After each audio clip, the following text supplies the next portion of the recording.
Okay, everyone please take a seat. Yeah, nice to meet you too. There's plenty of seats available. Thank you. All right, our judges for the graduate track.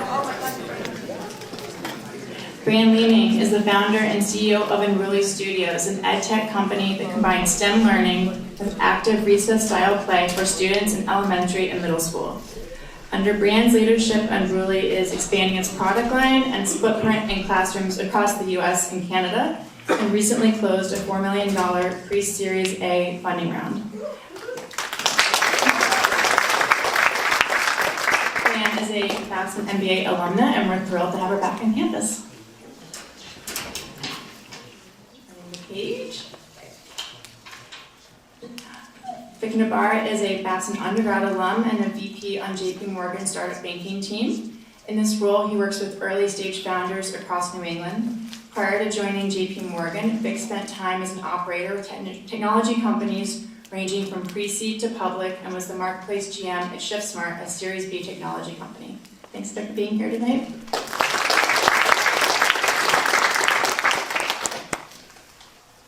Justin Real built his startup RealPlay over the last 8 years from an idea through 3 rounds of fundraising to the point of acquisition.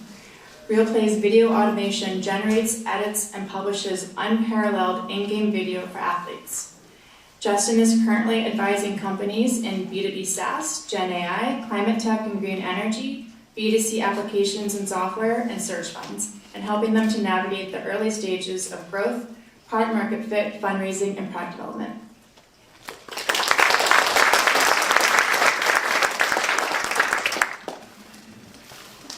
Our first graduate finalist pitching this evening is Exogen.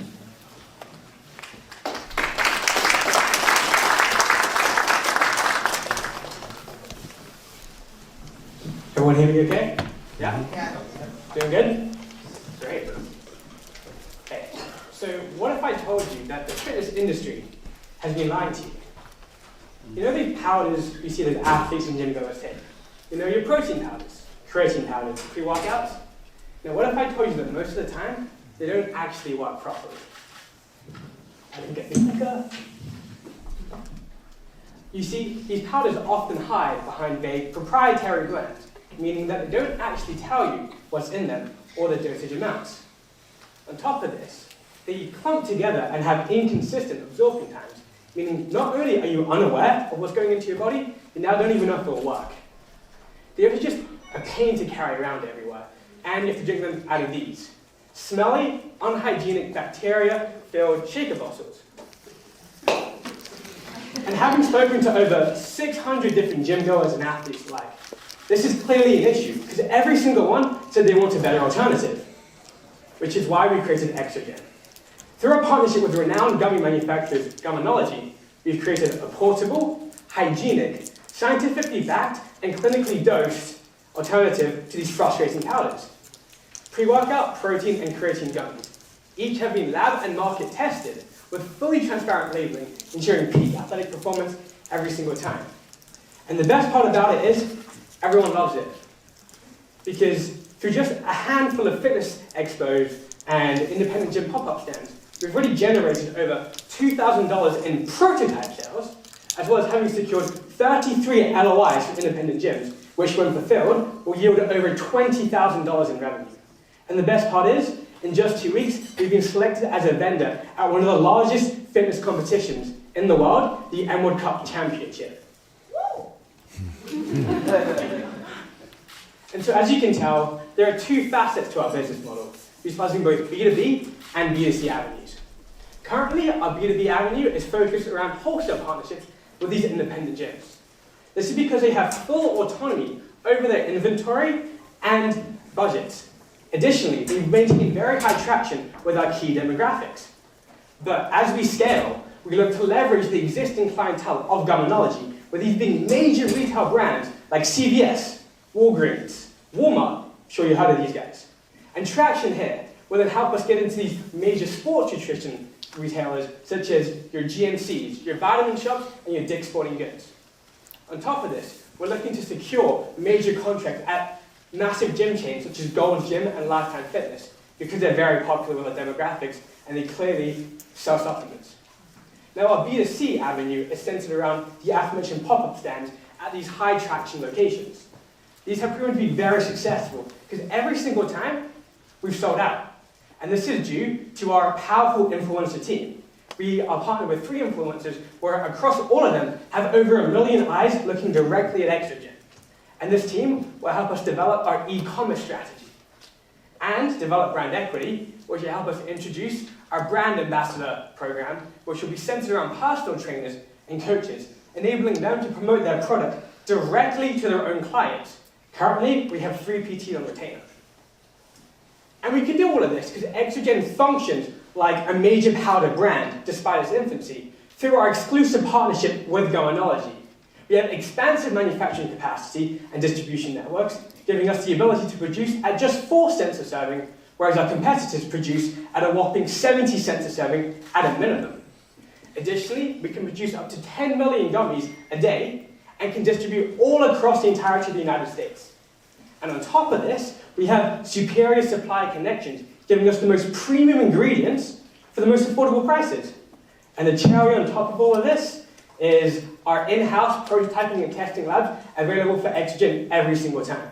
This has been crucial in not just iterating a current product iterations, but in developing new innovative formulas. Because of this clear opportunity, there are a few competitors within the market that are coming in gummy form. However, they manufacture at a much lower scale, relying on third parties, completely obliterating their margins. Additionally, they don't pride themselves in the same transparency and efficacy we do. We also have a very firm foothold in the industry already due to our influencer partnerships and our strong industry connections. We already have contracts with LOA with independent gyms pending for a series of supply, constantly to go through them. And the reason we do this is very personal, actually. So, when I was a child, I had to spend over a year in hospital living there on bed rest, which caused me to gain a lot of weight, and when I was finally discharged, you know how kids can be. I mean, I was bullied relentlessly for being more round. And this really degraded my self-esteem and confidence during much of my youth. And it wasn't until I set out to improve how I looked, to get strong in my own body and strong in my mind, that I was finally able to be comfortable in my own skin. But the thing about fitness is there's so much fluff and so many lies out there. So Exogen seeks to cut through those lies by giving you an accessible, affordable, fully transparent, and truly efficient solution. Because we're not just building gummies. No, we're building confidence, resilience, and securing a healthy future, one gummy at a time. And that's why we need your help. Because the $25,000 will go towards making this dream a reality. The majority of it will be going towards scaling up our manufacturing, allowing us to fill our current LOIs and pre-orders, as well as bolster inventory to get a greater presence at these fitness expos. And the rest of it will go to our aforementioned go-to-market strategies and influencer pay. And we are the team to execute, because not only am I a former founder and CEO and current board member of New Capital Ventures, I also have deep connections with the industry. I mean, I have over 200,000 followers, I've got to update that actually. And I've worked with major supplement brands such as Rise and Bucked Up. So I know the ins and outs, and I know the dirty lies. On top of this, my co-founder, Isabella, who has equity within Goenology, secured that partnership as a financial guru in herself, working in the M&A team at JP Morgan Chicago, having already worked on billion-dollar deals within the CPG space. But what's most invaluable is she connected us with Jonathan Wang, our greatest asset to the team, 30-year industry veteran, CEO, and founder of Goenology, who holistically believes in the vision and the team and sees the future. And I hope you all can see the future, because that future of fitness sure is tasty. Thank you.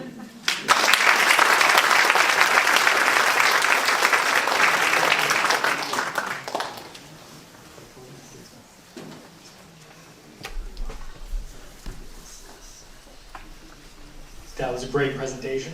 Thank you.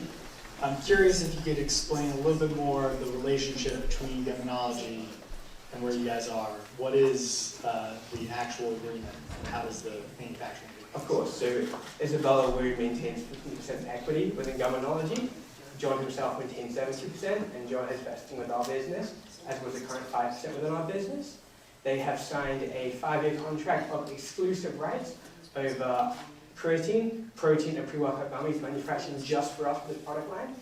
they have an immense capacity, and they are trying to go into the B2C market, and they're using us as a way of doing so.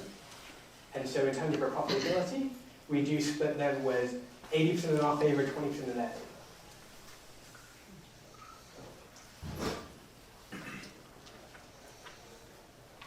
Yeah, very good presentation, and clearly a lot of action has already been taken to generate customer, engagement with LOIs and get folks off the wait list.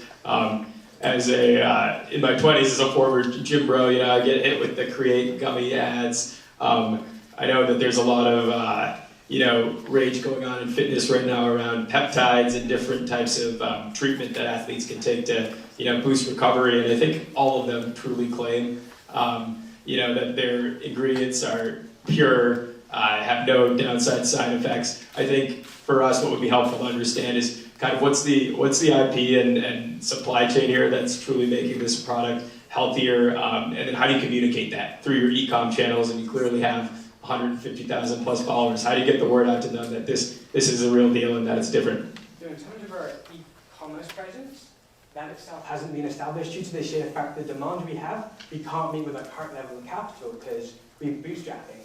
But to convey this, we, as the Our Influencer team, publish the third-party test every single day or every single time there's a pop-up stand.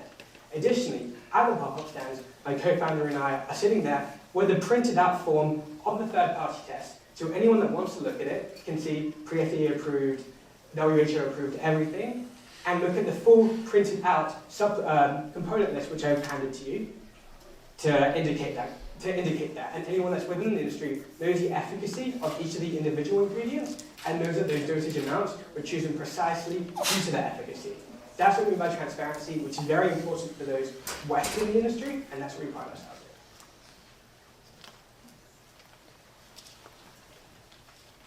in. Great presentation and impressive following online already, so exciting to be going direct to consumer. But my question was about, you have both markets. You can do to consumer, but you also can do B2B. And my startup also had that at the beginning, and we chose B2B pretty quickly. I'm curious why starting with direct to consumer is typically more expensive, and would you consider kind of switching to the other, or what would make you consider switching to B2B focus and like focusing on one over the other versus both, which can be really hard? That's a great question. And so we are currently doing both, but there's a transitive relationship between the two. So I myself, being an influencer, partnered with over 200,000 followers. I have connections with these gym owners that have allowed us to get the pop-up stands there that have really generated outreach along with our other influencer partners. Additionally to this, it's a very tight-knit community. If you're an independent gym owner, you're all bodybuilders, ex-bodybuilders, and whatnot, and they sent our product to their friends who loved it and come back to us. We sent them trials, they loved it, they signed LOIs. So that's the kind of transitive relationship we have. But going forward, we foresee B2B to be our bread and butter, but we still want to develop the brand, and so we really want to utilize scarcity as a tool, going with certain drops, like these expo stands, like limited drops on our e-commerce avenues, and like our brand ambassador partnership, going specifically to their client lists. So we're utilizing scarcity from the top on the D2C side, but currently the CAC is incredibly low because of just $35 tops because of our influencer leverage and our connections. I just want to follow on. What would be the difference between you being a direct-to-consumer business or if one of the larger distributors of a similar product wanted to come in and license the actual formula of this product? Because there's something stopping you from doing that. So that's the great thing about gummies, is the technology for this is to have all these components in a single gummy is incredibly new. And so new that it's very inaccessible for most people starting gummy brands. If you do some market research, you'll come to find that they're all very minor, and they all rely on third-party manufacturers, whereas we don't. We have it essentially in-house, allowing us to act on the scale of major powder brands. The thing about these powder brands is their investments are inherently dug into manufacturing and distributing powders. And to make that switch, especially now, is incredibly costly for them. And sure, they may have the money, but if that should happen, we're happy to be acquired by them.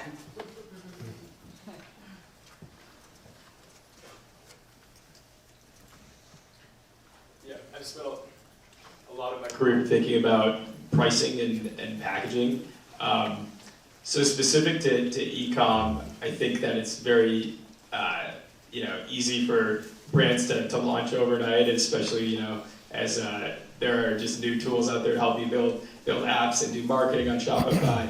A race to the bottom is obviously a risk with a physical product, unless you can communicate, I think, outsized value, right, that is reinforced to the person who's taking the physical pill or powder or supplement. What are your plans to, create that happiness or create that value that's premium, so that you don't, suffer from like race to the bottom pricing dynamics with gyms who might want to just purchase something that's a little bit cheaper, et cetera. That's why we really emphasize our presence at these expos and are very boots on the ground developing these relationships. Additionally, the way these brands now are powered are by their influencers. That's the way they communicate and position themselves in the market. And we already have 3 very prominent ones on hand that allow us to convey the message. Like I said, you asked, how do we convey the transparency? Through them, and through us being boots on the ground. And so through scaling that up and leveraging these connections, they don't really allow us to do so. And additional to that, when it comes to looking at retail stores, Dominology are B2B clients for major retail stores already. So the conversation's already there. It's just we're going to give them proof in the pudding first. All right, if there's time, I would love to. Quick question, quick. Would love to just hear about the cost and Cost to produce and how much you're selling each package for, and if those margins will work on retail shelves already, or would that only come with scale? So currently the costs are for creatine gummies, 4 cents a serving, protein gummies, 7 cents a serving, pre-workout gummies, 25 cents a serving.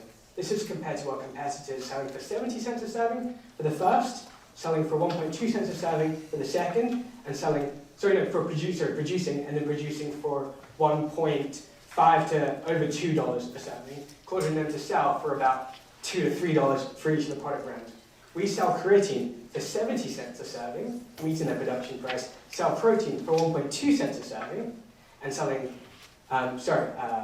pre-workout for 1.5 cents a serving, essentially meeting their production costs, causing our most expensive to only be about $35. That being pre-workout for a 30 serving packet.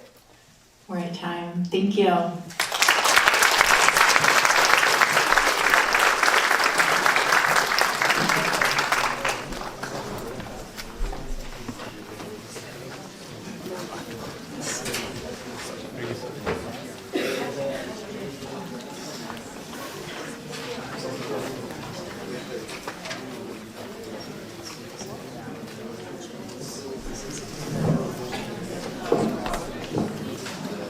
Hello.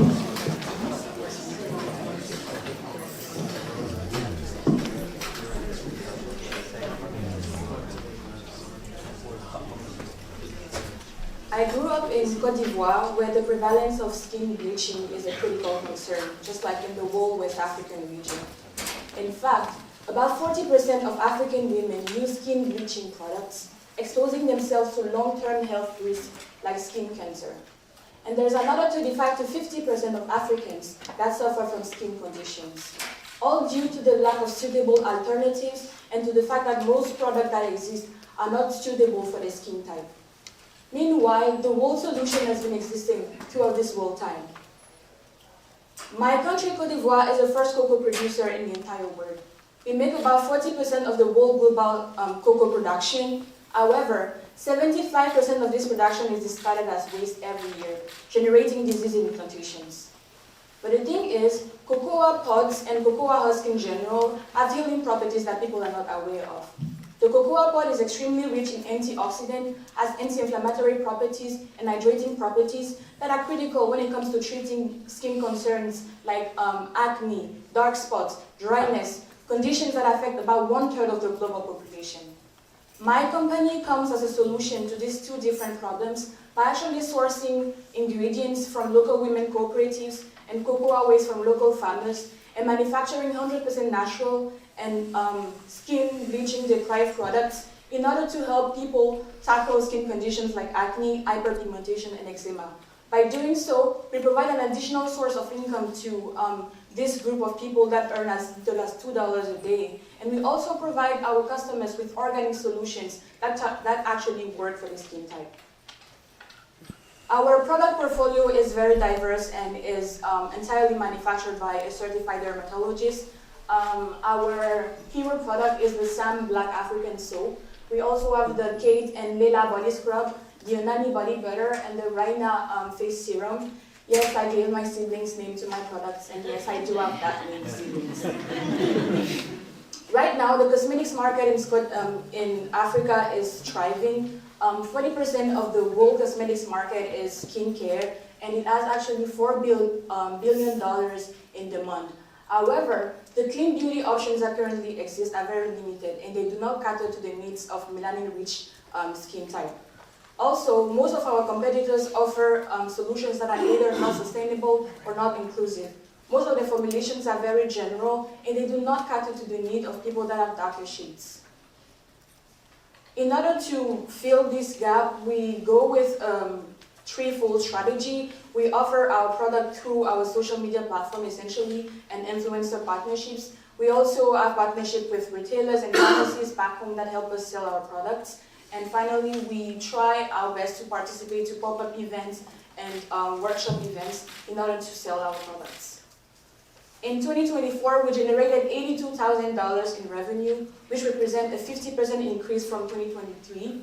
We also have 1,800 active customers, and 1,500 of these customers are actually from our cosmetics business, and then the 1,300 remaining customers are from our fertilizer business.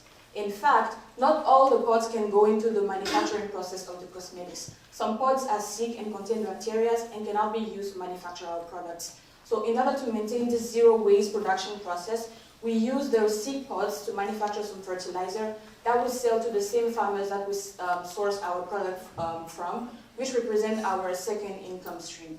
We also have 4 strategic partnerships currently with retailers and pharmacies back home. We drive 30% of our sales. Since applying to the Beta Challenge, we were able to unlock key milestones. The first one is the fact that we have onboarded a new member. He's a cosmetic science professor. He has 15 plus years of experience working in the cosmetics industry and in product formulation. We have also unlocked a new certificate called Norme Ivoirienne, which basically allows us to have more partnerships with pharmacies back home, which is a certificate that is definitely going to unlock more sales for us. In this same line, we were able to secure 2 strategic partnerships with local pharmacies in the past 2 months, and in just 2 months, they were able to generate $1,500 in additional revenue for the company. Our team is very diverse and well-equipped. Together, we accumulate 27 years of experience in data analytics, supply chain, marketing, product formulation, and dermatology. We are also deeply rooted in Côte d'Ivoire, so we understand the matter that we have at hand, and we are willing to put all the energy that is necessary in order to push our company forward.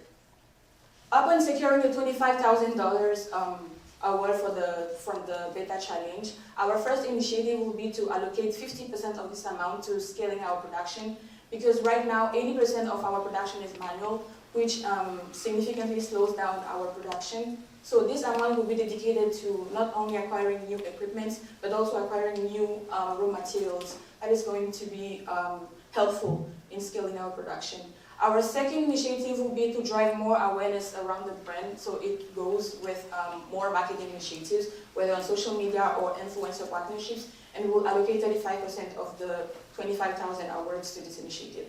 And finally, the 15 remaining percent will be allocated to our AI assistant deployment. Customer service is a real pain point in Africa, especially in the cosmetics industry, and we really want not only to acquire new customers, but we also want to retain them. Hence why we really want to invest in our AI agent that will basically handle customer service tasks like product recommendation, refill reminders, and also give like a sense of more personalized interaction to our customers with our brand. So before concluding this presentation, I want to share with you guys that I started this company about a year and a half ago with only $250, and it was just me. So now imagine what is possible with a qualified team and $25,000. Thank you for your attention.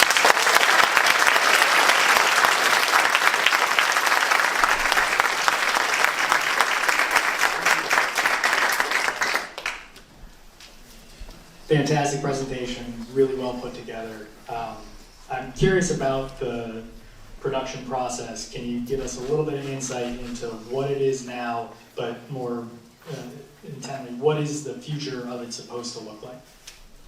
So the whole production process is pretty simple. We first of all source the cocoa pods from the farmers, agriculturists, and we also source our other natural ingredients that are required for the manufacturing of our products, and then we turn them into 100% natural cosmetics. We have employees that work part-time, so that are paid based on the hours that they spend working on manufacturing our products, and then we are responsible for putting these products on the market.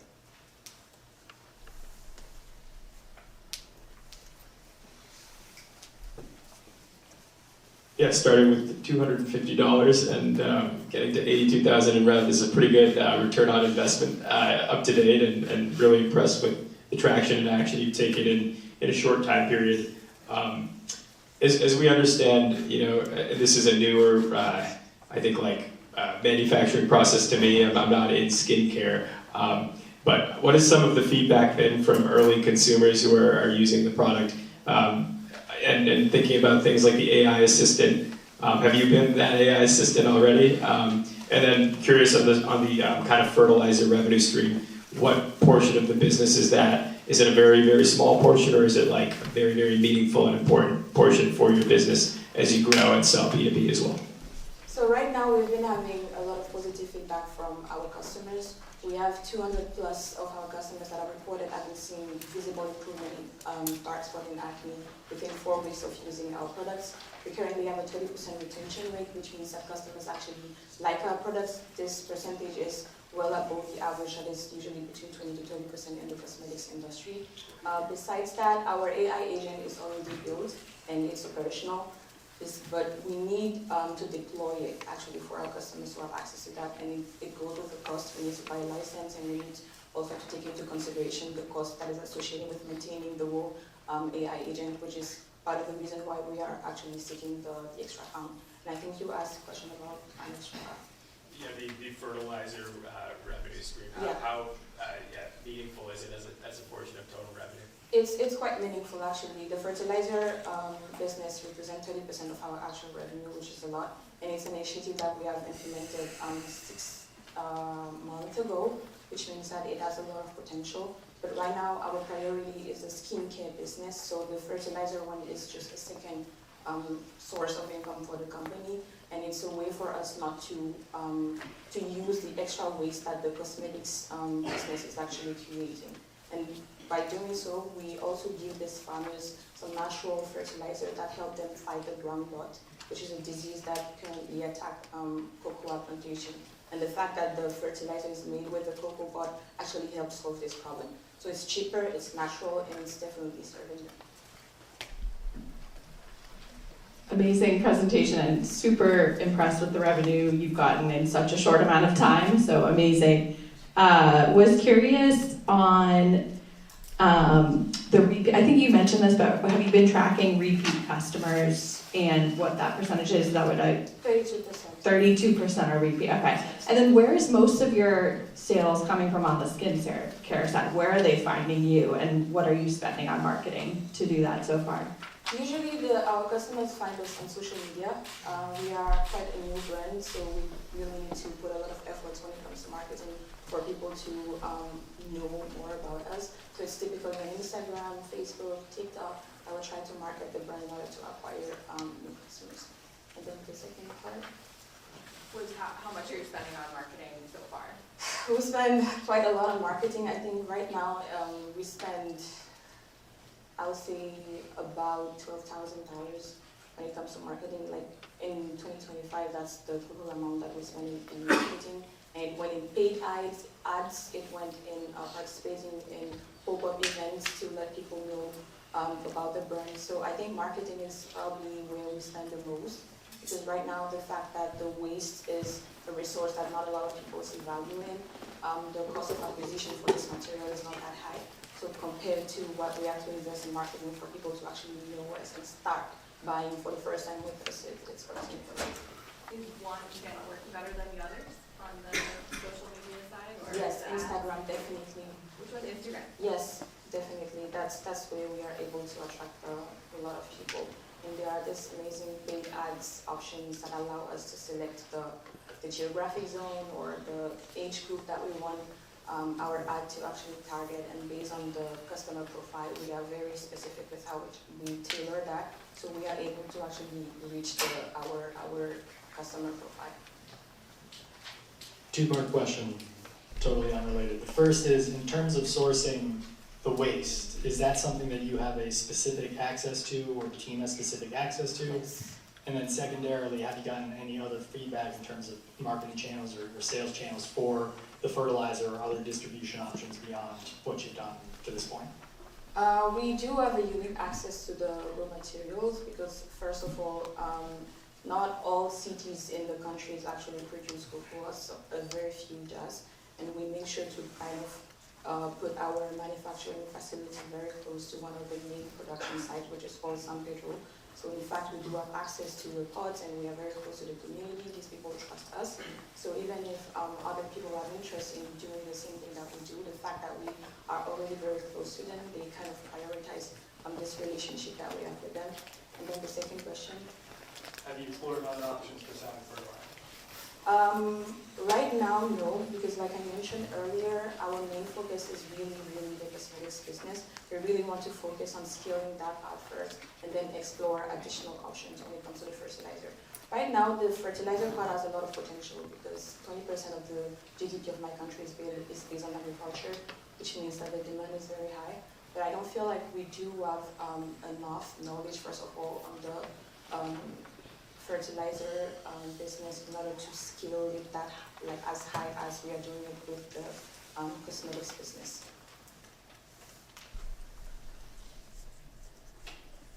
Okay, thank you so much.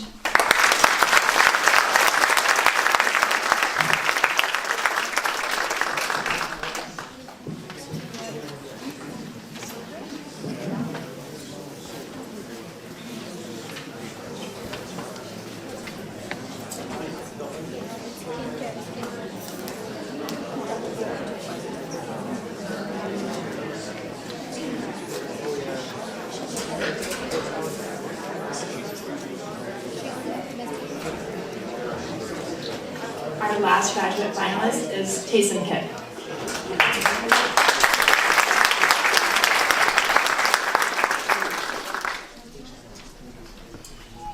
My younger brother Jack tragically passed away at just 19 years old after unknowingly taking a street drug that was laced with fentanyl. There was no warning, no second chance, and this isn't just my brother's story, but it's happening to countless Americans every single day. Hi everyone, my name is Alec Ledden, and we are Tayson, a company committed to harm reduction and drug safety. Every 7 minutes, someone in the United States dies from a fentanyl overdose, and yet the current drug testing solutions are simply inadequate. I wish that my brother and all these people had had a drug testing solution that was easy to use, discreet, and wouldn't cause any uncomfortable social situations. That's why my mom and I are committed to tackling the fentanyl crisis by creating a drug testing device that people will actually want to use. See, the problem is that fentanyl is an opioid over 100 times more potent and addictive than heroin. It's cheaper and easier to produce, and it's almost undetectable to the human eye. And because of this, it's become the #1 killer of US adults aged between 18 and 45 years old.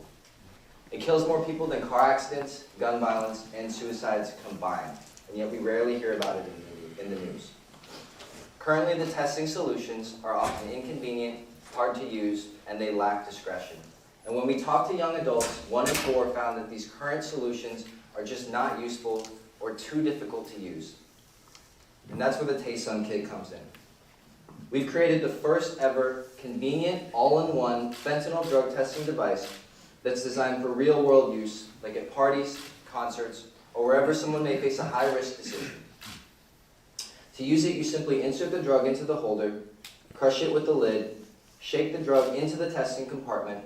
99% of the drug will actually be stored in the storage unit for safe use later on, and then you just add water to dissolve the drug.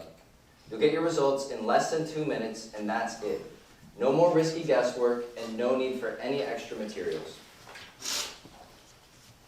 Currently, the fentanyl detection market is very fragmented. The solutions are often limited, inconvenient, and reactive. The Taste-On Kit stands apart by detecting before exposure and by delivering fast and accurate results without the need for any extra materials. And what sets our solution apart is its convenience and usability in real-life situations where quick decisions can mean life or death.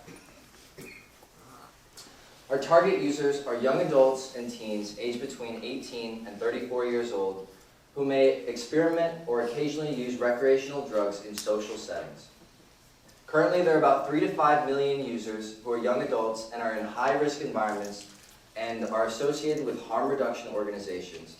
And in year one, we aim to save about 15 to 50,000 of these users' lives. And this would result in a projected revenue of about $90,000 to $300,000. Taste-On is structured as a hybrid business, meaning that we've established ourselves as an LLC in order to qualify for many small business grants. But in the next year, we'll also establish a nonprofit organization for Taste-On, which will be focused on education and awareness. And this will also help us to qualify for further state and federal grants, and it will help with our partnerships with harm reduction organizations and government organizations. We plan to use these partnerships to help us distribute to nightlife venues, concerts, and ultimately, we want to get these devices into vending machines at schools and universities around the country. We've also been speaking with law enforcement, first responders, and drug enforcement agencies, and they're all extremely interested in using these devices in the near future. Taste-On is positioned for financial sustainability, not profit maximization. Our kit is priced at just $5.99, and the cost to assemble and distribute is about $3.71. These modest margins allow us to cover our costs while making our price as accessible as possible to our core users. Our margins are lean, and every dollar goes back into access, education, and ultimately saving lives. This past year and a half, we've gained a lot of traction, raising over $150,000 from various grants and our GoFundMe. We've also patented our prototype, and we've had some exciting new partnerships with National Fentanyl Awareness Day and a startup here in Boston called MabLab, who are creating the first ever testing strip that tests for the 5 deadliest drink-spiking and drug-lacing agents. And when they go to market, we'll be able to use their innovative testing strips in our devices. Looking forward to 2025 is all about building towards our launch. We've already started beta testing and in-depth focus group testing in order to refine our product and the educational content that will accompany it.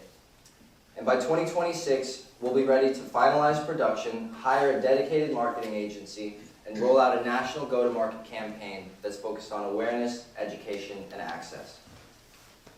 We're backed by an amazing team. My mom is an MD with a PhD in chemistry, and she's also the creator of the Taste-On Kit. Phil Walker is our project manager with over 20 years of experience managing projects just like this, and I'm working with our Babson team who are helping to bring this vision to life every single day. The Taste-On is not just a product, it's a movement to keep people safe. No stigma, no shame, just safety.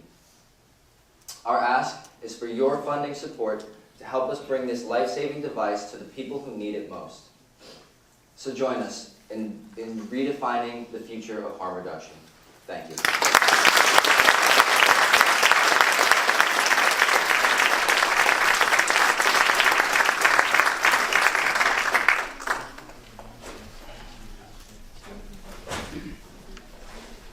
Fantastic presentation, great mission, fantastic story. I am curious, what has been the reception from places like schools or law enforcement that have an inherent dislike of the reason for this testing kit to be in place? So far, when we've talked to law enforcement and to schools, they are very interested in getting these devices because, you know, it's such a big problem. Yeah. Yeah.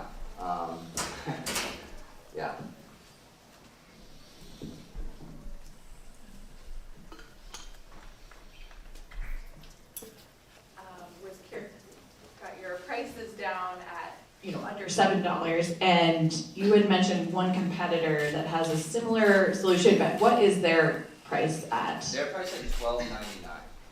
So they're very much for profit. That is defense, and they're also not an all-in-one device.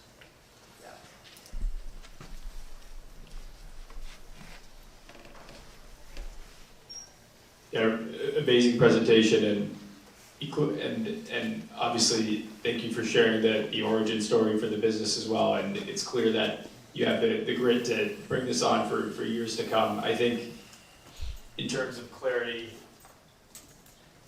on the next steps as you move forward here, you've taken action. You've talked to nightclubs. You've talked to law enforcement.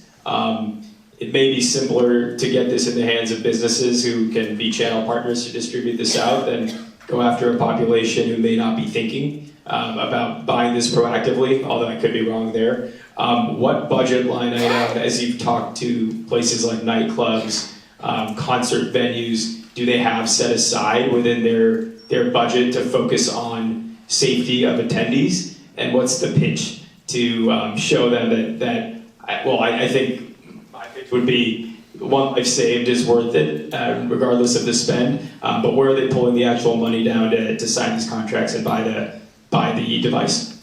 Yeah, so the partnerships with harm reduction organizations are actually going to help with this a lot. They often buy these types of devices in bulk, and then they'll distribute them for free at these concerts and nightlife venues, so that people can get them, who need them. Yeah. In terms of the protectability of this, what are the different areas that you guys believe can be defended? What are the things that competitors could replicate? So we've patented the design and the function of our prototype.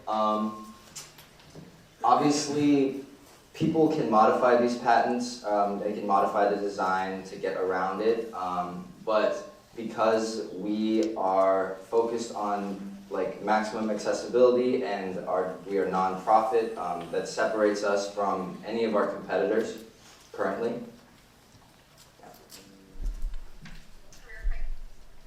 The Partnership you have with MabLab sounds really compelling, and I was wondering, do you need them to go to market, or if, for any reason they're delayed, could you still launch? Yeah. And what's your timeline to get to market with the invention? Yeah, so currently our plan is to use the existing BTNX fentanyl testing strips. They're already fitted to our device, they're very cheap, but the MabLab testing strips are actually cheaper. However, because we've already established this and we've sourced them and everything, we should be ready to launch the market by 2026. And are you manufacturing? Where are you manufacturing? Here in Boston, actually. Yeah, so around the actual usage experience, 2 minutes can be an eternity or also a very short time, I guess, regardless, depending on the situation that this is being taken and administered. Have you gotten any feedback in terms of product direction from your customers, whether it makes sense to lock the kit for 2 minutes? Is adherence, how do you think about adherence once the test is underway and making sure that the users are actually following through on the full Intention for this product? Yeah, so 70% of these young adults have expressed a direct need for a better solution than the testing strips that exist now. They're basically completely not discreet, the testing strips that exist now. You have to find extra materials, you have to have a table to work with. This device is so small that you could cover it up with your hand and no one would even see you using it. So that's one of our biggest values that we propose.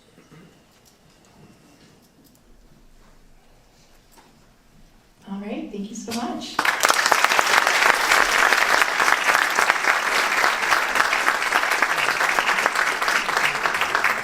Our graduate judges are going to step away for deliberations, and our undergraduate judges will come to the stage, please.